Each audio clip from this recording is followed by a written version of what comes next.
Gives me, on a serious note, to introduce Randy Horton. I was Commissioner of Police a few years back, and Randy was my minister that I reported to for no less than 2.5 years. And I'll tell you, the 2.5 years we had together was one where things got done, and if you want to see the passion of a man and the mission that he set for us as a police service, and himself personally, I saw it myself with my own eyes. Randy Horton was first elected in the 1998 election, and he gained his first position in cabinet, or was appointed his first position in cabinet as Minister without Portfolio in February of 2001. He held several different cabinet positions before coming to the minister, being appointed the Minister of Labour, Home Affairs and Public Safety, a position he held for a total of just over 3 years. One of Randy's really significant achievements is one that's more current than that. And in 2010, Randy was appointed as the chairman of the Parliamentary Joint Select Committee on the Causes of Violent Crime and Gun Violence. And the significance of that report was known then, it was known when it was debated in the House, and it was known when it was debated in the Senate. And I honestly believe it'll be known for many years to come as one of the most significant Joint Select Committee reports that this country has ever produced, and it was produced under the chairmanship of, I'm pleased to say, Randy Horton. Randy has, thank you.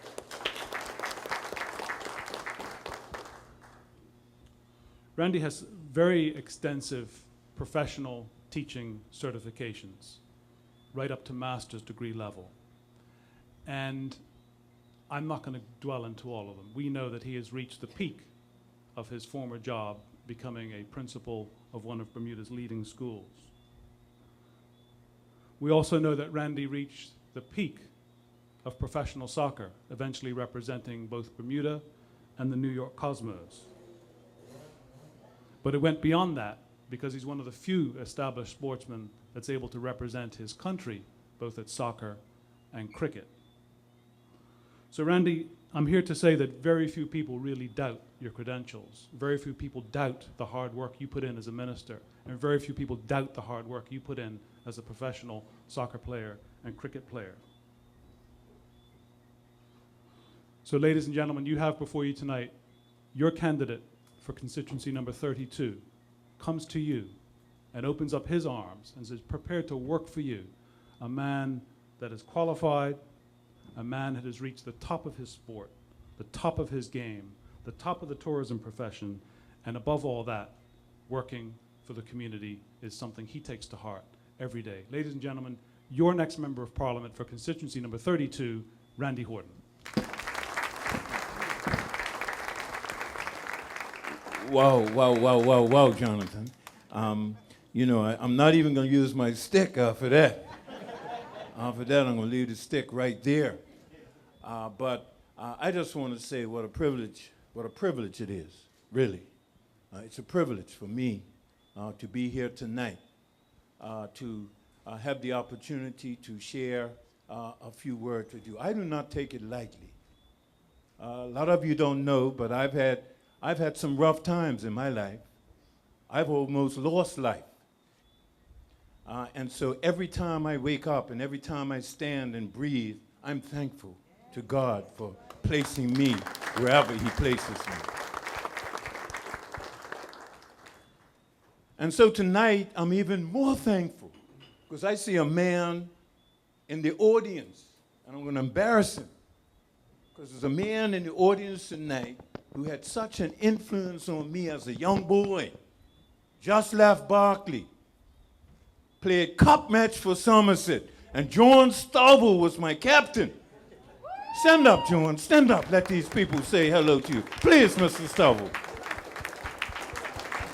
John Stovall took me as an 18-year-old boy, taught me how to be a man in quick time. Thank you, John. You know I appreciate you, my brother. Always, always. And your lovely wife as well, because she was there. I'm sure she told you what to do with me. Ladies and gentlemen, I'm here tonight, and I'm in politics.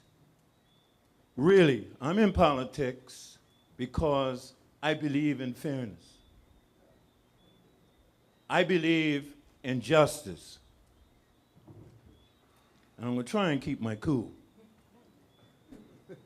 I believe in fairness. I believe in justice. I believe in equality for all of the community. And I've demonstrated that in all that I've done, in every single job that I've had in Bermuda, all the times that I've coached young people, cricket, football. Man, I've been a principal in a school and a teacher. I didn't do it for money. I did it for service. I did it because I believe in our young people. And I think that's why I continue to stand and represent the Progressive Labour Party.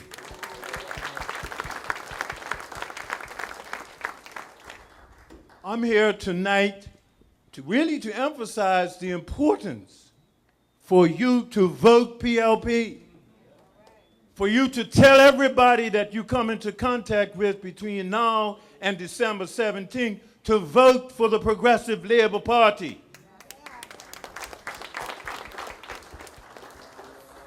Don't be bamboozled by the opposition. Don't be bamboozled by all of the negativity that you'll hear and that you will continue to hear. Whether it be on the radio waves, whether it be through the Royal Gazette, through the blogs, of course. Don't be bamboozled by that. Put on your thinking caps. Put on your thinking caps. Ladies and gentlemen, I think Stephen said it. He said, we've not been perfect.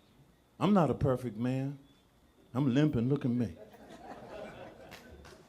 None of us are perfect. The Progressive Labour Party is not perfect. But Lord have mercy, what have we done for this country? The great things that we have done for this country, Bermuda.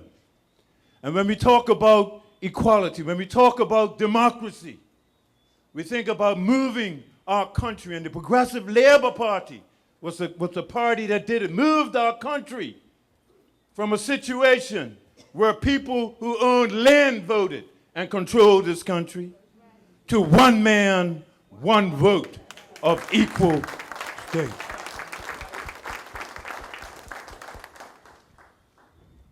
We've changed the boundaries. We've got single seat constituencies that have equal numbers of about 1,100 or thereabouts in each constituency. Every vote has the same value in our country because of the Progressive Labour Party.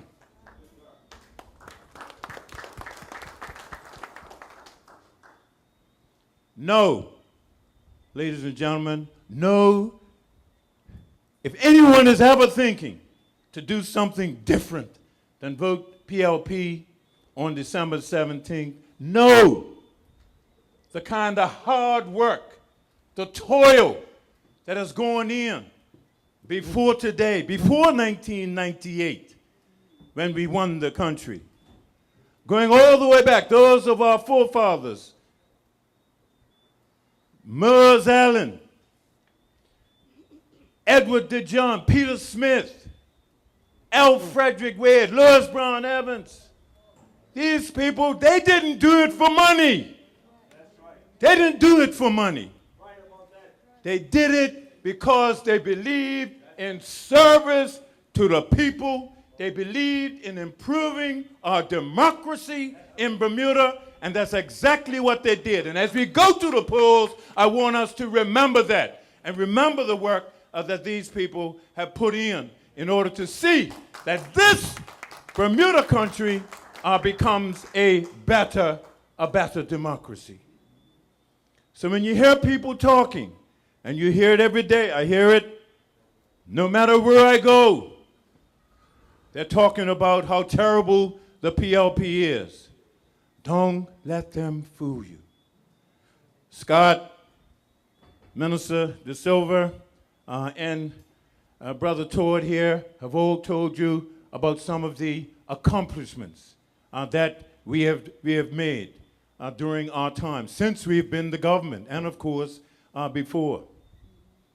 But I certainly have had the opportunity in the Progressive Labor Party to serve in cabinet, to serve as minister. So I've seen lots of things happen very positively for the country. When I look at education and the steps that we are making in education, in 2007 we commissioned the Hopkins report because we felt that the education system wasn't going in the direction that it should.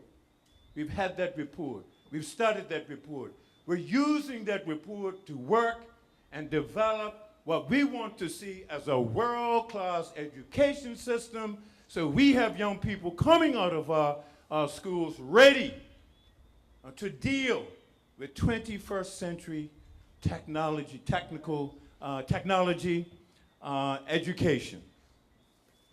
Ladies and gentlemen, the Progressive Labor Party has its eye on the ball for all of our citizens, whether it's the youth, whether it's the seniors, as the minister spoke about. All of our citizens are being taken care of by the Progressive Labor Party. And so I ask all of you, when you leave here, when you move around in the country, it's going to be important over the next days before December 17th for all of us who maybe believe. I look around, I don't think there's anyone in here who probably doesn't believe in the PLP. But what we have to do is to make sure that other people believe in the PLP. No use just us believing, all right? We've got to get lots of other people to believe in the PLP. And so when we have to be Trojans. We have to be soldiers for the Progressive Labor Party. All of you know people. All of us know people. So let's reach out, touch people, and remind them that on December the 17th, they've got to vote for the Progressive Labor Party. And as I'm closing, I didn't say anything about my constituency, Jonathan, but maybe I'll say, a couple of things in my constituency. I'm in 32. And 32, some of the things that have happened in 32 that we've seen that we've remodeled the playground, Death Valley playground has been remodeled. We've paved the basketball court there. We've Port Royal Golf Course in that constituency. You need to give the government a big hand for that. We have a world-class golf course at Port Royal. And I was very happy as the MP to work with the government. I wasn't in cabinet at the time, but to work to make sure that seniors didn't have to pay as much as originally they were going to have to pay in order to be members of that golf club. And so I'm very happy that I was able to work to ensure that it was real comfortable for seniors to become members. When you look down at Whale Bay, you can walk down to Whale Bay without, tripping all over. Now there are benches at Whale Bay now, where when folks have picnics, they can go and sit along those benches. The one thing that, looking forward, that I would like to, and I'm going to commit to, and that is to the development of a facility at White Hill Field where seniors can go there during the day, and where in the evening time our other adults and young people will be able to participate in activities in a club. Because right now White Hill doesn't have a club, and it needs a club. Compliment White Hill people around here.